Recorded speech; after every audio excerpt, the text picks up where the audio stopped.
Life and Love of Philosophers.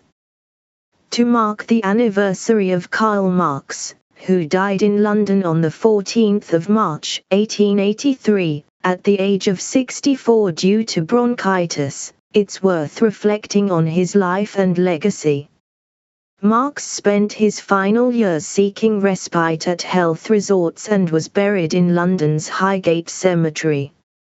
His life, like those of many great philosophers, was marked by personal struggles that often stood in stark contrast to his intellectual contributions. This tension between the personal and the philosophical is a recurring theme among thinkers whose ideas have shaped our understanding of love, relationships, and human nature. The unconventional lives of philosophers. The personal lives of philosophers like Immanuel Kant, Georg Wilhelm Friedrich Hegel, Friedrich Nietzsche, and Karl Marx were often unconventional, sparking curiosity and debate. While their ideas on love, relationships, and human nature continue to be analyzed, their own romantic lives frequently seem at odds with their intellectual legacies. Immanuel Kant, for instance, remained celibate throughout his life, a choice often interpreted as a reflection of his intense focus on reason and duty. Kant believed that moral principles outweighed personal desires, and his lack of romantic relationships may have been a consequence of his commitment to intellectual pursuits and moral philosophy. His personal life, in this sense, aligns with his philosophical emphasis on rationality and self-discipline. Hegel's personal life, however, presents a more complicated picture. His marriage to a much younger woman, coupled with rumors of a problematic relationship with his sister, raises questions about how his personal experiences influenced his philosophical ideas on freedom, history, and spirit. While his work explores the complexities of relationships and dialectical development, his own life seems far removed from the idealized vision presented in his philosophy. Nietzsche's unmarried status is perhaps one of the most striking examples of a philosopher whose personal life diverged sharply from his ideas. His writings on the will to power individualism, and the rejection of conventional morality suggest that he viewed love and relationships as potential obstacles to personal growth. His struggles with mental health and isolation may have further contributed to his reluctance to engage in romantic relationships. This contrast between his personal life and his philosophical ideals invites us to consider how his experiences shaped his views on human nature and individuality. Karl Marx, A Life of Paradox. Karl Marx's personal life adds another layer of complexity.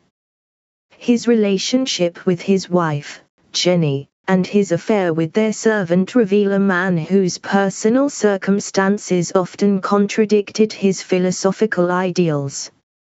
Marx's deep affection for Jenny is well documented, but his inability to provide financial stability for his family stands in stark contrast to his critiques of social inequality and his vision of a just society.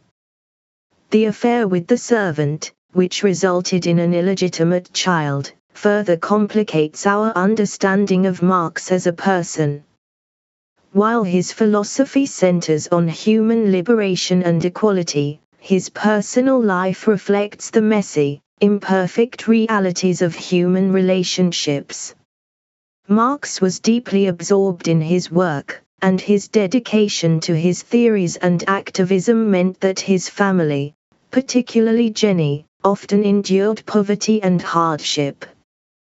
Jenny, who came from a wealthy family, likely did not anticipate such dire circumstances. Marx's inability, or unwillingness, to prioritize their financial well-being over his intellectual pursuits strained their relationship. This disconnect between his ideal of human emancipation and the reality of his personal life highlights the tension between idealism and lived experience. The tension between theory and reality. This tension is a central theme in understanding many philosophers.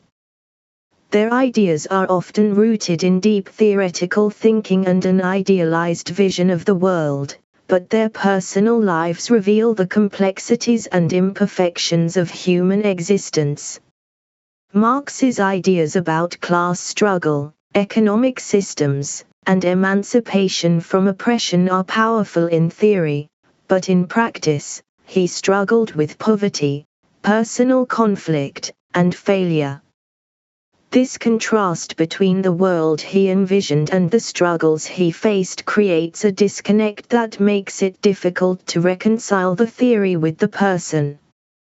This is true for many thinkers who lived outside the idealized versions of the worlds they imagined. Kant's strict rationalism may seem disconnected from the emotional aspects of human life.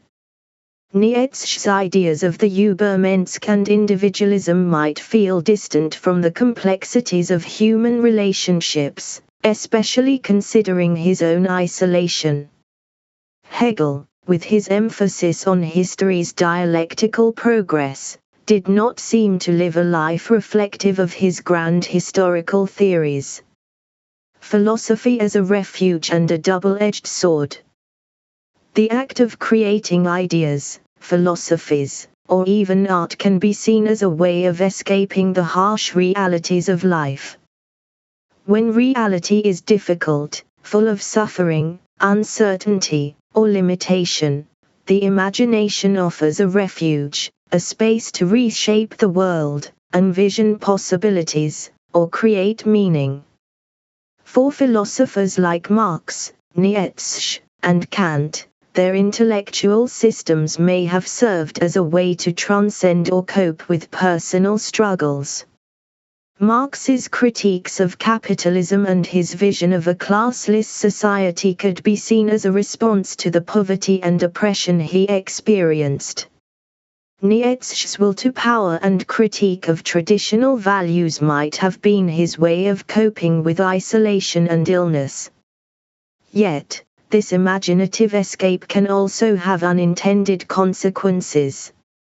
Marx's philosophy, while providing a framework to address social inequality, has been used to justify violence, oppression, and authoritarianism.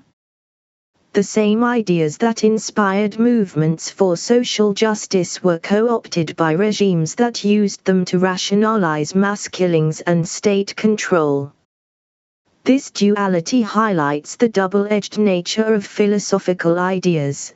They can empower and enlighten, but they can also be distorted and weaponized.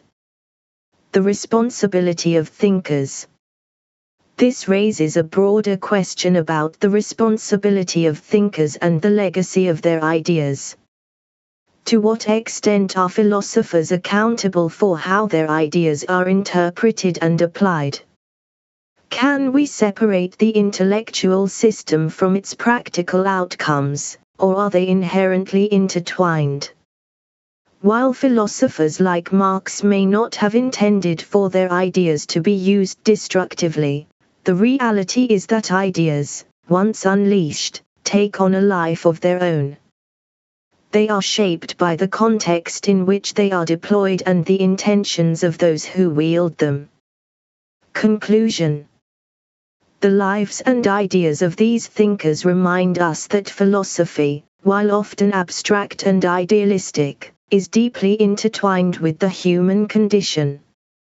Their personal struggles and imperfections do not necessarily diminish the value of their ideas but instead highlight the challenges of reconciling theory with practice. Does the tension between their personal lives and their philosophical contributions make their ideas more relatable, or does it complicate our understanding of their work?